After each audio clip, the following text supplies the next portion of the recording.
Gotita de esperanza en medio de las tormentas. Reflexión diaria de Monseñor Marco Antonio Merchán Ladino, obispo de la diócesis de Vélez, para alimentar nuestro espíritu y animar nuestra confianza en Dios nuestro Señor.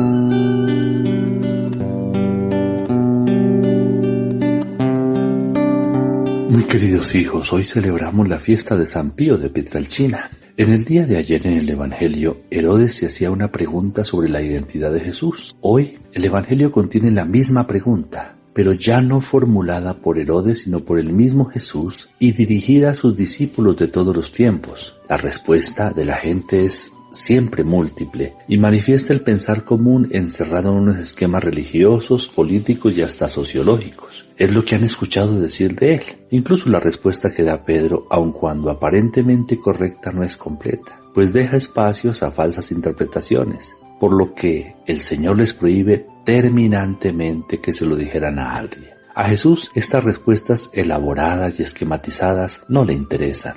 Él quiere saber quién es, pero desde la experiencia personal que cada uno hemos tenido al conocerlo. El contexto en el que se desarrollan los hechos es un momento de oración, que definitivamente es para Jesús la fuente y el principio de toda su acción apostólica. La oración es el lugar de intimidad y de amor entre el Padre y Él, intimidad y amor de las que quiere hacernos partícipes, y es también el lugar en el cual Él se quiere encontrar con nosotros, precisamente porque está con el Padre y quiere hacernos partícipes de su comunión de vida y de amor. En ese contexto tan precioso los discípulos se le acercan y entonces Él pregunta. Aquí terminan nuestras preguntas y empiezan nuestras respuestas. Ahora será Él quien formule las preguntas. De nuestras respuestas dependerá el inicio de un diálogo y de una relación más profunda y personal.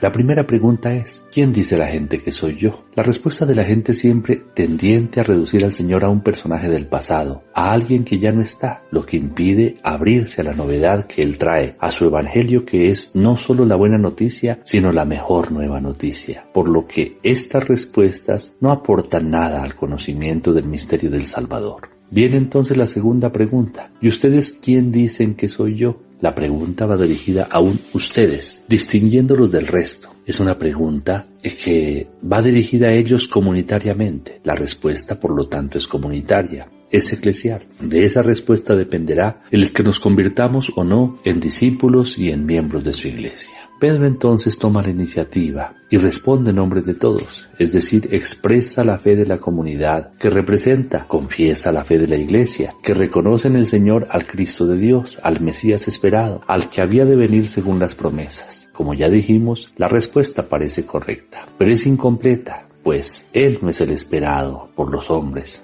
de acuerdo a las promesas que en el fondo coincidían con los deseos del hombre de triunfo, de poder, de dominio, etc. Y que en ningún momento concebían a un Mesías sufriente. En este sentido, estas expectativas tan humanas quedarán defraudadas. Teniendo en cuenta esto, se entiende el por qué el Señor les prohíbe enérgicamente que lo digan, para evitar extender esas falsas expectativas. Será necesario esperar la revelación de la imagen auténtica que se manifestará en la cruz. La cruz será la que suprima definitivamente todos los malos entendidos. Los discípulos entonces no pueden revelar el mesianismo del Señor sin la corrección que Él aportará con su muerte y su resurrección. Será, como ya dijimos, la cruz, único camino hacia la vida eterna, la que dará el tinte verdaderamente mesiánico de Jesús. Este tinte lo revela cuando les explica que es necesario que el Hijo del Hombre sufra mucho, que sea rechazado por los ancianos, por los jefes de los sacerdotes y por los maestros de la ley, que lo maten y que resucite al tercer día. Con esto revela el pensamiento y la voluntad de Dios y lo revela como una necesidad, como algo que debe por fuerza cumplirse, lo que no es una arbitrariedad caprichosa del Padre, sino la consecuencia de su amor por nosotros, que vivimos inmersos en el mal,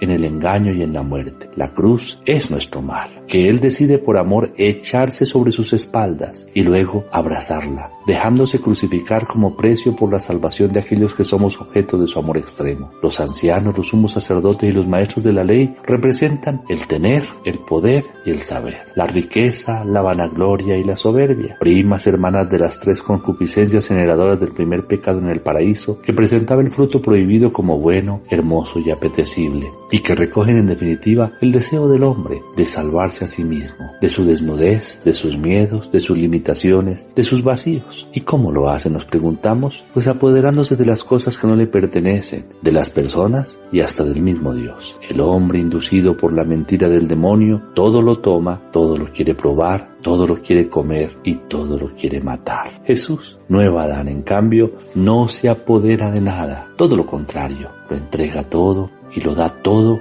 por amor al hombre. Que el Señor nos ayude a saber reconocer la identidad de Jesús como el enviado por el Padre Celestial para salvarnos, como la palabra que debemos escuchar, como la luz que nos debe iluminar, como el camino que debemos seguir. El Señor esté con ustedes, y la bendición de Dios Todopoderoso, Padre, Hijo y Espíritu Santo, descienda sobre ustedes y los acompañe siempre.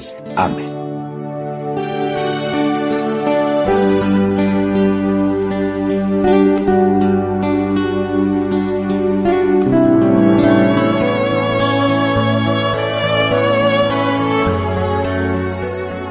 Gotita de esperanza en medio de las tormentas. Reflexión diaria de Monseñor Marco Antonio Merchán Ladino, obispo de la diócesis de Vélez, para alimentar nuestro espíritu y animar nuestra confianza en Dios nuestro Señor.